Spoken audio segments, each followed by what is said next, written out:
Nakita ko nga itong asawa ko dito busy-busy sa kung ano man yung ginagawa niya. Medyo wala nga akong tiwala sa ginagawa niya at eto nga't pinatikim pa nga niya sa akin. Kitang-kita niyo naman mga mare ang reaction ko dyan, talagang hindi ko nga nagustuhan. Yung minsan na nga lang siya na magluto pero parang pumalpak pa nga, kainaman.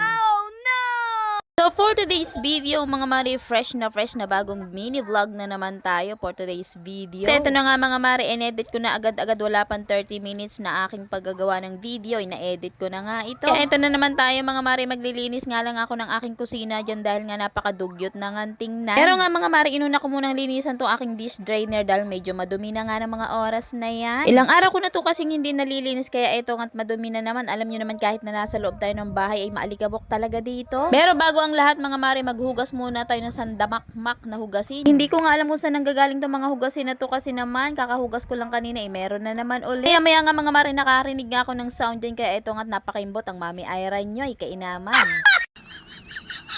Pero dahil nga mabilis tayong magbago ng mood, eto na naman, back to work na naman tayo. Ina nga ng mga oras na to pero ito nga sipag na sipag pa rin ako mag-asikaso dito sa kusina, kainaman. Totoo lang kasi mga mare, hindi ko naman to nalilinisan palagi nga ng talagang linis na linis. Nga mga mare, pagkahugas nga ng plato dito ay diretsyong punas at okay na nga yun. Kaya nga ngayon mga mare, naisipan kong linisan ng mga kasulok-sulukan ng aking kusina kasi alam nyo naman marami nga mga dagat ipis ngayon. Ganda rin kasi mga mare na kapag linis ka sa gabi para sa umaga, igigising ka na nga lang at maaliwalas nga ang inyong kusina. Para nga naman hindi ka tamad din at lalong sipagin ka nga sa pagkilos dahil nga ang aliwalas ng kusina. Medyo nababakpak na nga itong sa bandang dito dahil lagi nga itong nababasa. Anyways mga mare, pagkatapos ko punasan itong kalan maya-maya at nilinis ko nga muna ito. Para nga bukas masarap magluto dahil malinis na naman ang ating kalan for today's video. Pagkatapos nga nun mga mare, balik na naman tayo dito sa aking ginagawa. Dahil nga mga mare, hindi pa tayo tapos dito kaya binalikan ko na nga ulit. Itong video nga ito, akala mo ang bilis-bilis pero medyo natagalan din ako sa paglilinis talaga dyan. At bigla ko nga naisip tong mga laman dito sa taas at gulo-gulo na nga at inayos ko na nga din. Para nga mga mare, isang gawa at isang linis na nga lang, o diba? At pagkatapos nga nun mga mare, niligpit ko lang tong mga nasa lamesa dahil ang kalat-kalat na. Dahil nga maliit ang ating kusina kaya ayaw ko rin talaga na maraming kalat dahil lalong sumisikip. Pagkatapos nun mga mare, hinugasan ko lang tong aming kawali dahil nga ako ay magluluto ng aming ulam sa hapunan. Dahil nga multitasking tayo mga mare habang naglilinis, eto nga't magluluto naman tayo. Diba very Wonder Woman ang peg, charis.